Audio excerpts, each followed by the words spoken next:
Eduardo Quiles, que él está en Valladolid y antes nos anunciaba lo que está siendo una auténtica odisea para los hosteleros de nuestro país, ese 30% que luego se modificó por parte del Gobierno hasta llegar al 50% de las terrazas. Ahora en la fase 0 funciona solo el servicio a domicilio, la entrega, ir al restaurante y llevarse la comida o la cena, pero hay un movimiento que tiene además muchos seguidores en Facebook, también a través de WhatsApp en Castilla y León. Eduardo.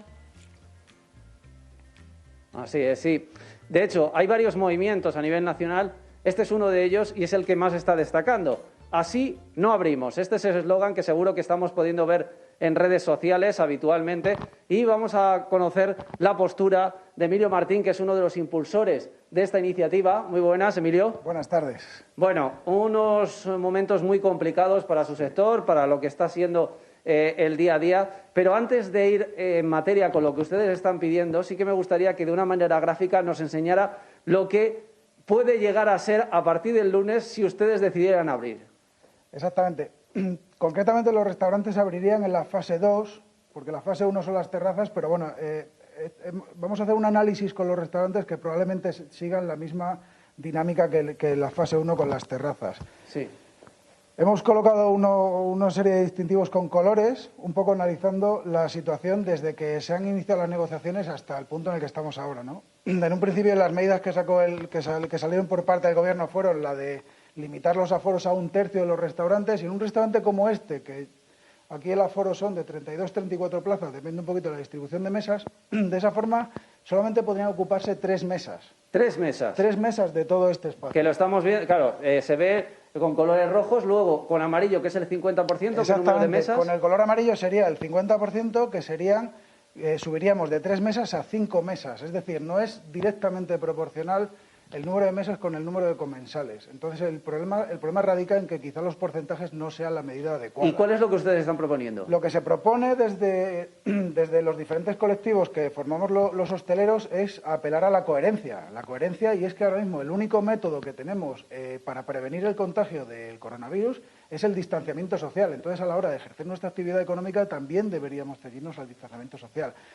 Con ese distanciamiento social, según la normativa del protocolo que todavía no tenemos, no tenemos un protocolo sanitario establecido a la hora de ejercer la actividad, simplemente teniendo en cuenta el 1,5 metros de separación entre mesas, en esta sala pasaríamos de 3 mesas con el 30% a 5 con el 50% a poder ocupar 9 mesas, manteniendo el distanciamiento social. Y así sí se podía trabajar. Vamos a acercarnos por aquí, porque sí que me gustaría que pudiéramos comentar brevemente lo que es este manifiesto que ustedes han puesto y también lo que acaba de salir hoy mismo, que son las medidas para la reducción de riesgos higiénicos sanitarios frente al COVID-19. Esto ha salido hoy mismo y háganos una referencia con respecto a lo que se está pidiendo. Es un borrador que se ha elaborado entre la Federación Española de Hostelería junto con junto con las instituciones que coordinan el turismo y el sector.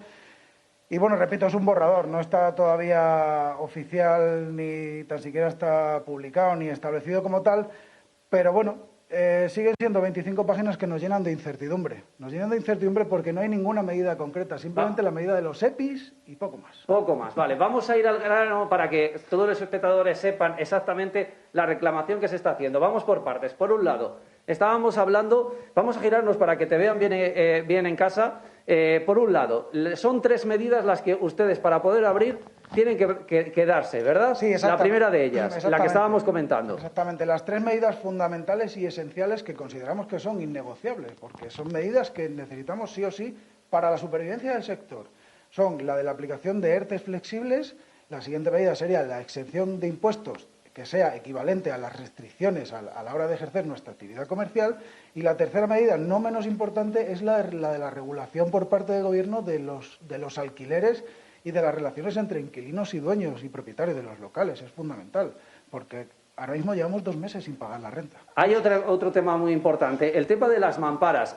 Hay una parte del sector de la hostelería que no está a favor de ello, ¿no? Las mamparas son un disparate. Las mamparas son un disparate porque al final sigue siendo un elemento más donde el virus puede adherirse. Entonces las mamparas al final es como convertir los restaurantes en en locales, en pequeñas administraciones de lotería donde vas a hablar con tu compañero detrás de una mampara. Al final, que no se nos olvide que la hostelería es socio y disfrute. Entonces, oye, si el cliente va a venir a nuestras casas a disfrutar, lo que no podemos hacer es hacerle ese trastorno de hablar con su compañero, con su pareja, con su esposa, con su mujer, con quien sea, a través de un cristal. Es que parece un encuentro carcelario. Consideramos que en el sector... No puede ser. Bueno, está claro que ahora mismo está todo muy abierto. Si algo nos ha enseñado esta etapa, estos 2 meses, es que por parte del Gobierno la información que hoy les transmitimos mañana seguramente quede caduca. ¿Por qué? Porque va cambiando según las necesidades que está viendo. Que esto al final es lo interesante, que ustedes desde sus sectores les expliquen cuáles son las peticiones, veremos qué ocurre. ¿Tienen esperanza de que de aquí al próximo lunes cambie la cosa para poder abrir? Creo que sí. Creo que nos están escuchando, creo que por suerte estamos haciendo ruido, estamos siendo el altavoz de apoyo a las diferentes asociaciones de hostelería, que son los elementos de negociación que tenemos los hosteleros, y nosotros lo único que hacemos es darles respaldo y darles muchos ánimos y que sean inflexibles ante algunas de las medidas que pedimos, que son absolutamente fundamentales.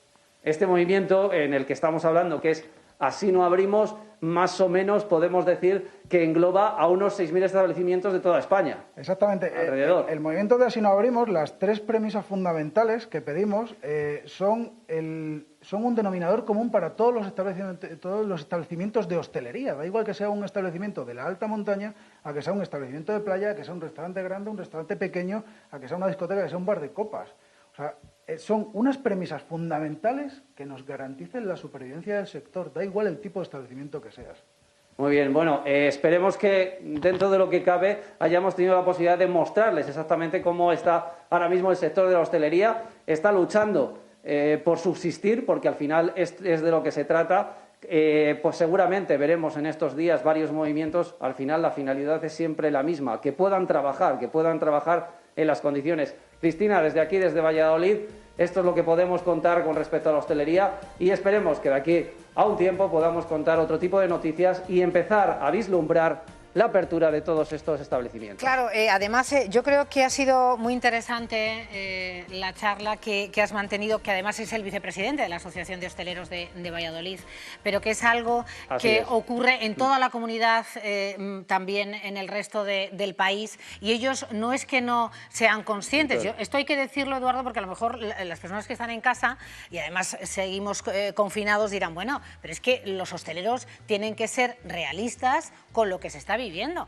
y estamos aún en una situación de emergencia sanitaria, donde hay muertos, donde hay muchos contagios aún. Es decir, ellos son conscientes, pero quieren que se maticen esas órdenes ministeriales para que sea efectiva y viable esa actividad hostelera, que son cuestiones diferentes, no es que se pongan el mundo por montera, sino que quieren... Claro. Sí, si me permites, Cristina, un breve inciso también al respecto. Por supuesto que los hosteleros son conscientes de toda la situación, pero hay algo que hay que tener en cuenta. Al final, cualquier establecimiento es un negocio, y un negocio en el que el personal se le va prácticamente el 30%. Si el 30% se te va en el personal, es cierto que ahora en este periodo de estado de alarma sí que pueden ir cogiendo y admitiendo que el personal vaya entrando regularmente, pero en el momento que acabe el estado de alarma, que no será dentro de mucho, tienen que coger al personal entero y la situación no es la misma, ¿no? Es lo que estábamos comentando. Yo creo... Las premisas que se piden en el manifiesto del movimiento Así no abrimos es la de los ERTEs flexibles. Pero los ERTEs flexibles una vez finalice el estado de alarma, porque los ERTEs flexibles los tenemos ahora, a día de hoy. Es decir, los ERTEs es una figura legal que ya existía, lo que pasa es que los ERTEs que se han tramitado a raíz de la pandemia del COVID-19 son ERTEs que podemos llamar ERTEs COVID. Es decir, el ERTE COVID tiene fecha de caducidad. La fecha de caducidad la indica el fin del estado de alarma. Con lo cual, si no se prorroga un estado de alarma, la teoría dice que se levantan todos los ERTEs y que todos los trabajadores tienen que volver a su puesto de trabajo y todas las empresas tendrán que asumir esa carga económica que ahora mismo es inviable. Con lo cual, lo que se pide es que durante un tiempo prudente, desde que finalice el estado de alarma, se mantenga esa flexibilidad de los ERTEs, de forma que podamos ir rescatando a los trabajadores a medida que nos hagan falta, porque vaya por delante que todos queremos a nuestros trabajadores, son parte de nuestra familia y es más, a mí me gustaría ampliar la plantilla, si cabe.